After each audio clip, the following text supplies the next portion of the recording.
So 2 days ago, Israel launched a bombing campaign dubbed Operation Protective Edge against Gaza that's still ongoing.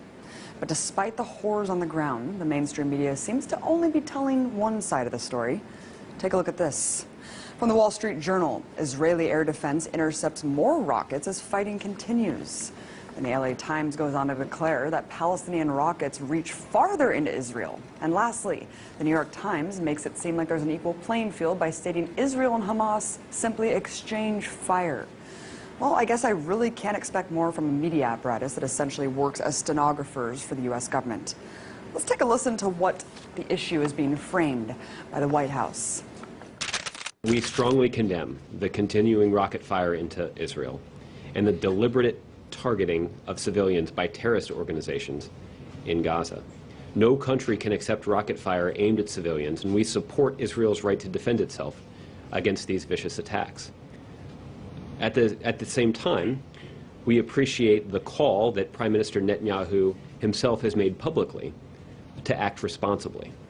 Wait, what? Acting responsibly?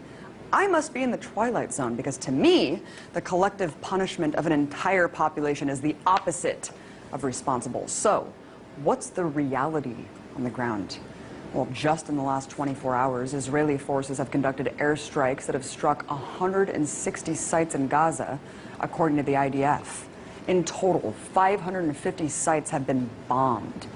And considering the fact that Gaza is one of the most densely populated places on Earth, with over 1 million inhabitants, any aerial strike conducted in the region almost certainly means civilian deaths.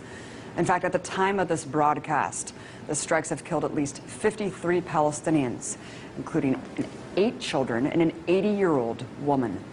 According to the Palestinian Minister of Public Works and Housing, at least 50 homes have been destroyed so far and 1,700 damaged. So when the IDF talks about hitting, quote, Hamas targets, remember that Hamas is the democratically elected leadership of Gaza, which could mean any government building or social services for Palestinians.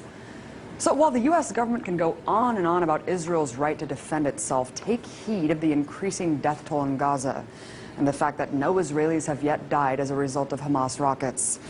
Look, I denounce deadly force on both sides. But it's important to not frame this as a cycle of violence that's equal.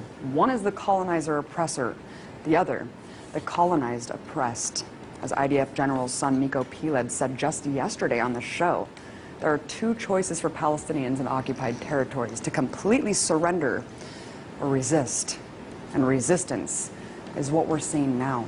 I'm sick of my Palestinian friends losing their friends and family every time Israel goes on the offense against innocent people living in an open-air prison.